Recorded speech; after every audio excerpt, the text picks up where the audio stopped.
Hi, I'm Alexander. Here on Azamara Club Cruises, you'll love where we take you. Now in this series, I'm going to give you some top tips and some hidden secrets from the most beautiful and fascinating ports from all over the world. Today, join us on a quest into Venice. Now here on Azamara Club Cruises, we always get the best berth in town, and in Venice, it's Terminale San Basilio. Now you have two options when leaving the terminal: a vaporetto, a rather pricey water taxi, or your own 2 feet.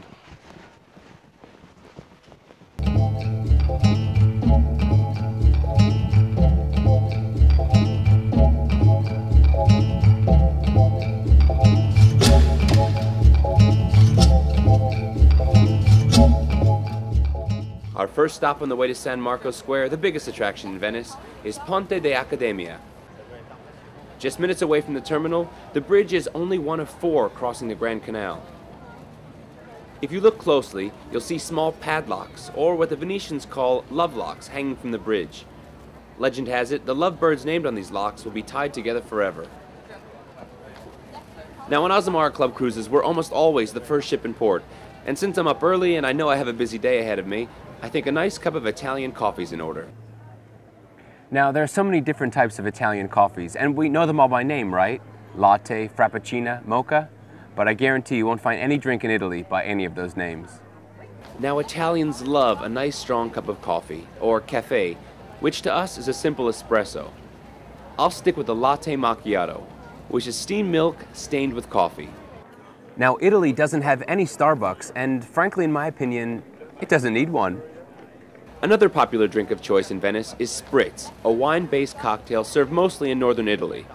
Locals and tourists alike are drawn in by the bright orange color. However, the taste can be quite bitter.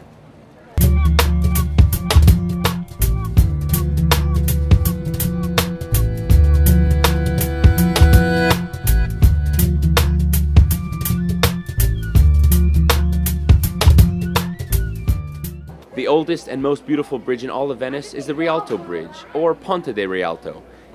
Now, due to the popularity of the Rialto market on the East Bank, they had to replace the bridge in 1255 with a wooden floating bridge. And then this stone bridge you see before you was built in 1591, the largest and oldest of the 4 bridges spanning the Grand Canal.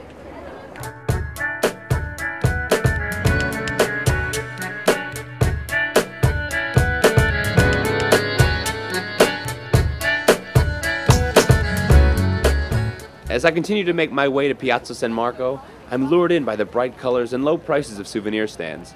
I'm a sucker for a tacky t-shirt. Ciao, bella. Now the shopping in Venice is second to none. It has the high-end stores like Louis Vuitton and Chanel, stores you can find in your own hometown like H&M, and of course, the best shopping for me, a simple red and white gondolier polo. Well, now that I'm changed and looking like a real Venetian, it's time to see the most beautiful place in all of Venice.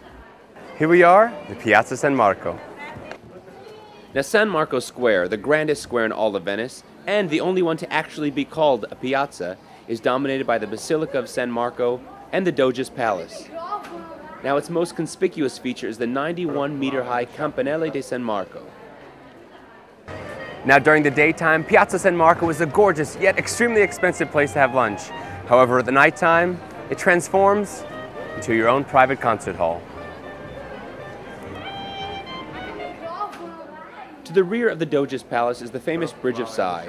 However, I've yet to see all of it as it's covered by high-end fashion advertisements.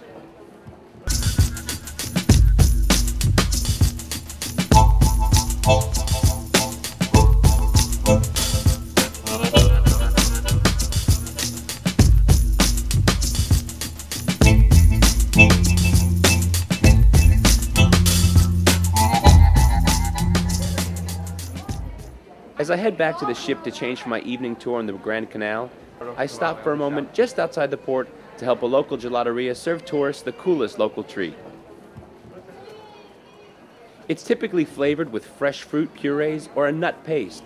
However, chocolate, cookies, or biscuits are all added after the gelato's frozen.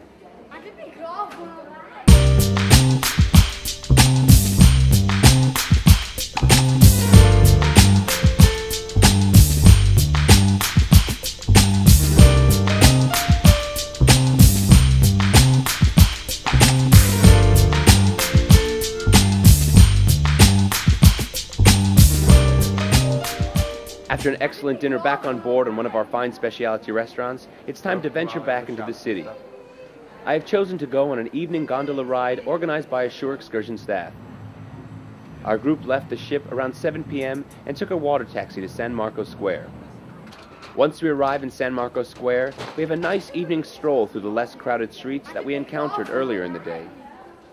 Once we get to the gondolier station, we wait in a queue for only a few minutes to board these stunning ancient modes of transportation. Now, 200 years ago, there were over 15,000 gondolas here in Venice. Now, only 400 licensed gondoliers are working.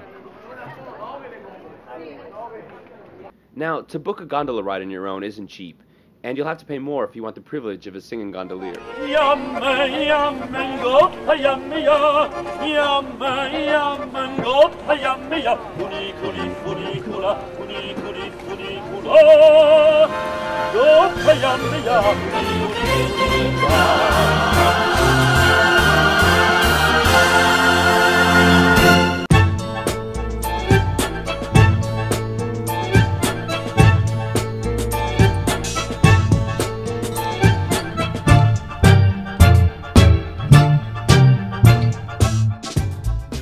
In the evening, as you pass by the numerous houses that line the canal, you almost feel as though you're imposing on a Venetian family's late-night dinner.